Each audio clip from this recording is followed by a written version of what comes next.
jongkok gitu, dikirain ada temannya lagi ke sono. Disamperin mah nggak ada siapa-siapa katanya. Terus ada sinar lampu gitu. Dia ke sono mah nggak ada katanya, nggak ada siapa-siapa, nggak ada lampu.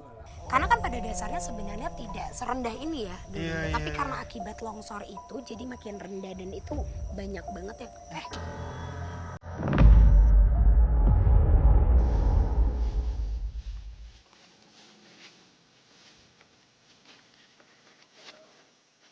Permisi.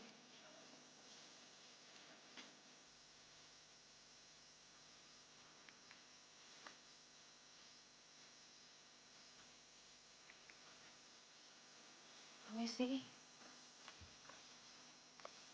Oke.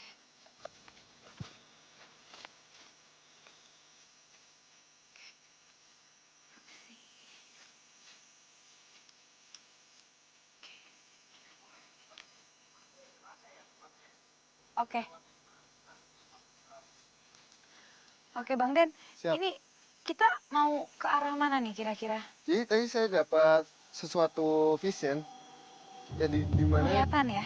yang di mana tempat ini mungkin bisa kita katakan ada suatu hal yang mungkin hal yang kekuatannya lumayan. Cukup menarik Ah, keadaan untuk ke arah sini Iya. ya? Oke. Jadi sebetulnya katanya di sini itu kita nggak boleh loh, Kak. Lebih dari jam 5 sore dan ini langit juga udah lumayan gelap. oke. Tetap aman nih, Kak, atau gimana? Insya Allah aman. Nah makanya kita pengen mencoba untuk kenapa sih jam 5 itu tidak boleh ada kegiatan ataupun apa hal yang lainnya lah ya.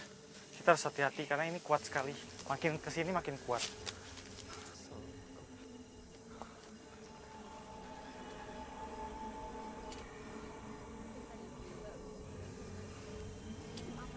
Ya, Tasya, Budi.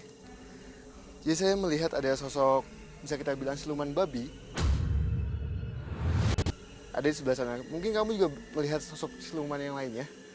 Di sebelah sana. Tapi emang sekarang kecium aroma dupa gitu ya? Monyet. Ya, ada di sebelah sana juga. Tapi gini, Tasya, kita nggak ngebahas soal segi sosok silumannya saat ini. Walaupun di hadapan kita itu sudah menemukan sosok babi, siluman babi dan siluman monyet. Tapi kita akan membahas soal kejadian yang ada di sini. Saya untuk mencoba Menarik kilas balik mungkin ya? memflashback kejadian apa yang ada di sini. Walaupun sampai saat ini masih ada yang kayak bisikan kayak minta tolong, bahkan bisa kita bilang sampai ke telinga manusia yang awam hal-hal goib. Ya, karena saya dengar kalau udah dari jam 5 ke malam katanya suka ada mitos-mitosnya gitu, suka ada yang suara apa, dengar suara apa gitu. Seketika Den Ananda merasakan sesuatu dari atas bukit. Lihat medannya. Nggak rata.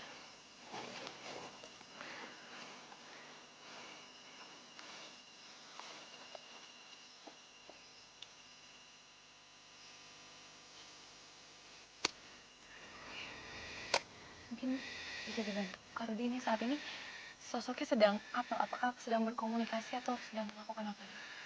Di sini saya dan Den merasakan energi di masa lalu, kekelaman, dan peristiwa yang sesuatu terjadi di sini.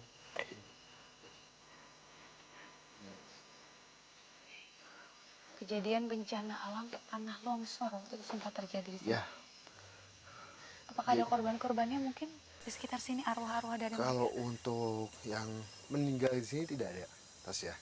Tapi soal kepanikan penduduk sini itu sangat betul-betul sangat kuat banget.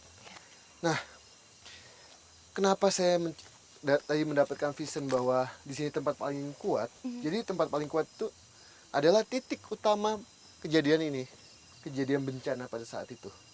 Jadi bencana itu mulai atas itu langsung mensapu tempat tinggal penduduk-penduduk yang ada di sini. Dan semua itu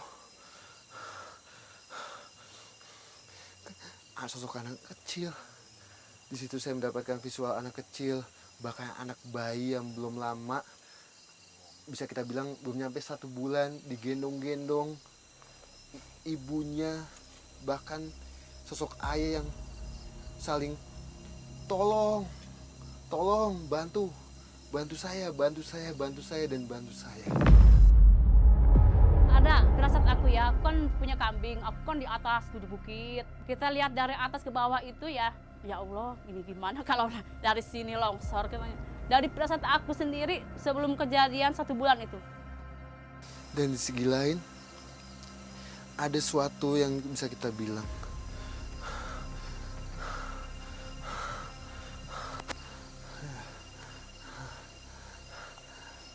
ada segi hal di balik bencana semua itu, saya mendapatkan kayak segi goibnya yang menyebabkan bencana ini terjadi. Oke. Sebelumnya masyarakat sempat ada yang mendapatkan firasat berupa mimpi sebelum bencana itu terjadi.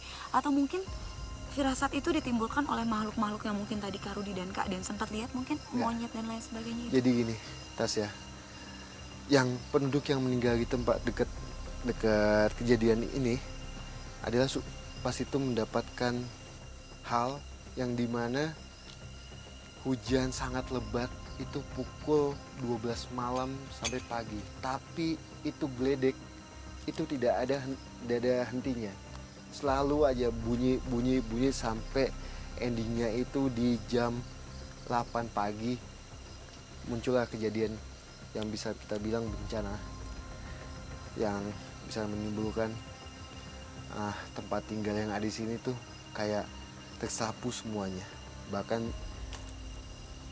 sampai ada yang sisa atapnya saja. Oke. Jadi memang karena mungkin tekstur tanahnya ini juga tidak rata, kemudian curah hujan yang cukup tinggi saat itu terus menerus, sehingga kejadian, dan katanya ini kejadiannya ini di awal tahun 2020, tepatnya 1 Januari. Sebetulnya kalau kejadian bencana alam membuka tahun itu sebetulnya apakah akan menjadi tahun yang buruk atau gimana? Karena saat itu juga COVID ya, pas 2020 itu banyak bencana sekali. Jadi emang pada saat itu kalau segi logikanya adalah emang segi hujan yang sangat lebat yang menyebabkan tanah ini kayak nggak kuat menahan nampung hujan, endingnya itu longsor. Nah, di segi lain ada makhluk yang bisa kita bilang penguasa yang tidak suka adanya pembabatan alam. Pembabatan alam itu adalah kayak rusak alam kayak gitu, dengan membabat-babat pohon-pohon yang ada di sini untuk kepentingan finansial, lebih ke sana sih. Jadi, karena memang mungkin manusia cukup mengeksploitasi alam ya, sehingga terjadinya pembabatan pohon dan lain sebagainya itu mereka tidak suka seperti itu ya, kurang Betul. lebih. Mungkin Rudi mendapatkan visi yang hal lain. Jadi jin korin para korban berteriak-teriak, memanggil-manggil. Ada beberapa yang minta tolong, ada yang seperti berbisik-bisik tapi nggak jelas apa yang dia katakan. Penelusuran semakin mencekam. Para sosok astral yang disinyalir merupakan faktor lain dari bencana yang terjadi satu persatu mulai memberikan tanda yang nyata. Lantas apakah kami mampu menuntaskan misteri yang menuntun kami ke sebuah pernyataan bahwa bencana yang terjadi terdapat keterlibatan sosok astral yang sejak dulu mendiami maupun menjadi alasan utama kampung ini